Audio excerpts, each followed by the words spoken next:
I was 14 years old.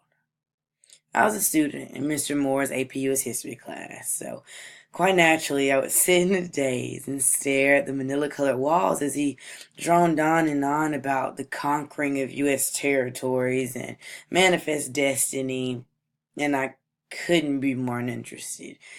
You see, at 14, I believed I knew everything I needed to know about white men conquering a world that they knew nothing about, yet somehow still believing that they were its rightful owners.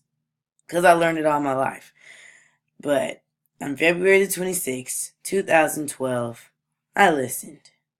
And that was the day that I realized that I was black. And no, I don't mean black in the sense that my skin color was always darker than everyone else's, or black in the sense that I grew up, way differently than my counterparts. I mean black in the sense that it ran so much deeper than my skin color.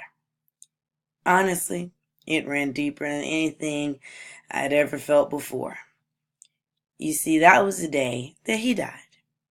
You know him. That's Trayvon Martin. Profiled, pursued, and shot in the heart by a racist.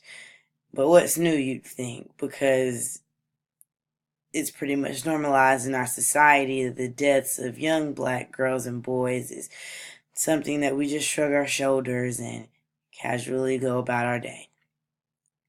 But you see, it was this day that I realized that my skin color spoke for me when I would never have to say a word. You see, his story was unique in the sense that it polarized our country. It made us black versus white. But not only that, it polarized my classroom. I listened to people that I thought were my closest friends spew on and on about how they thought that this young black boy deserved to die for whatever reason they needed to justify their feelings. You see, I listen to people plead and cry and downright just not understand why no one deserves to die, no matter what skin color they were. Because it's inherently ingrained in our society that the deaths of people that look like me are overlookable. You see, we as a society are almost conditioned to the insensitivity to young black deaths. And the day that I watched our justice system let George Zimmerman go and tell the entire black community that that young black boy's life meant nothing was a day that a little piece of me died.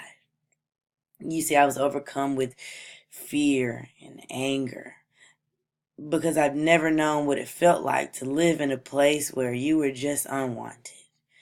But when this happened, it made the United States feel like a place where people that looked like me were just unwanted.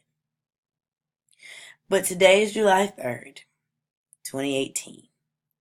And you see, 6 years ago, I learned that I was made of a substance that people hated and feared. My melanin. But you see, my melanin is no weapon to be feared because it's comprised of honey and gold and should definitely be celebrated. You see, 6 years ago, I realized that an injustice anywhere is in fact a threat to justice everywhere.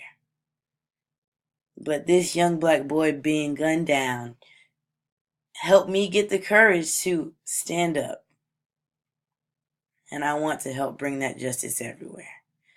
You see, 6 years ago, I learned that I was black, and I've never looked out since.